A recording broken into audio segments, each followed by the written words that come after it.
Okay, boys. Good. Welcome back. Today we are going to study about the chapter to be called as structure of chromosome, cell cycle, and cell division. In the previous class, that is in the previous chapter, you all have studied or you may have gone through the PDF file that is to be called as cells, in which two different types of cell, that is plant cell and animal cell, were described. Right? Now we will try to understand why there is a need for cell division. Now, cell division is essential for four different reasons. The first one to be known as growth, second one to be known as replacement, third one to be known as repair, and the fourth one to be called as reproduction. Why there is a need for growth?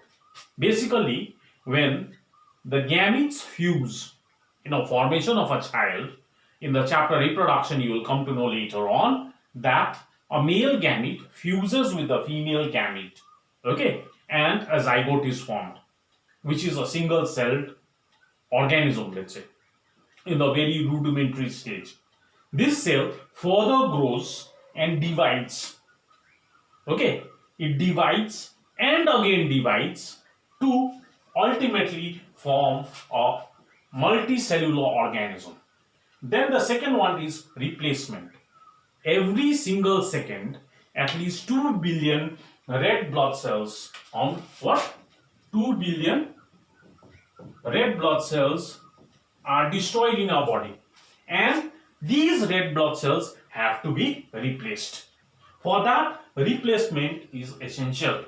For repair, whenever you are playing, whenever you are running around, walking, doing so many things at home or at school, you tend to have cuts and wounds, and that opening, that wound has to be repaired by the body. Therefore, cell division is important. And last one, reproduction, that is to reproduce, to produce again of a young one of our kind. Cell division is important.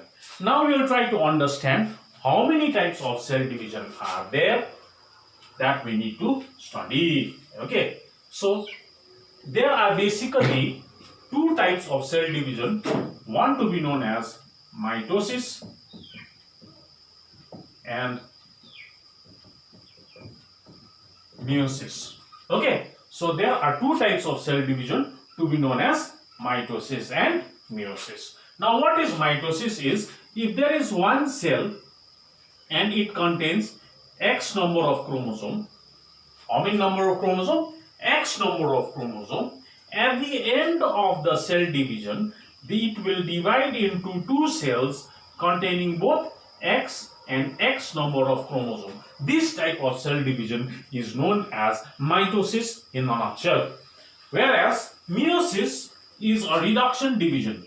What is it? It is a reduction division. That is, if this is a male, it will contain XY chromosome. If it is a female, it will contain XX chromosome. Then these chromosomes during gamete formation form individual gametes. What does it form? Individual gamete.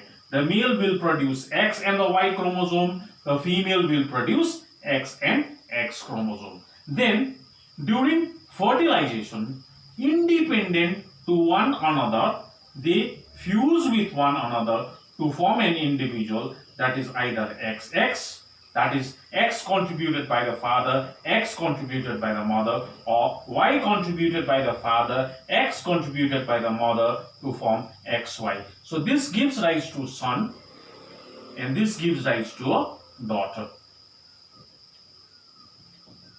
This gives rise to a daughter. Okay, so if you see what is happening here is the original number of the gametes are reduced to half and restored again in the individual. This type of division takes place in the reproductive cells. Where does it take place? In the reproductive cell, and this is known as meiosis, whereas this takes place in the somatic cells. Where does it take place? Somatic cells or body cells, and this is known as mitosis. Did you understand what is mitosis and meiosis?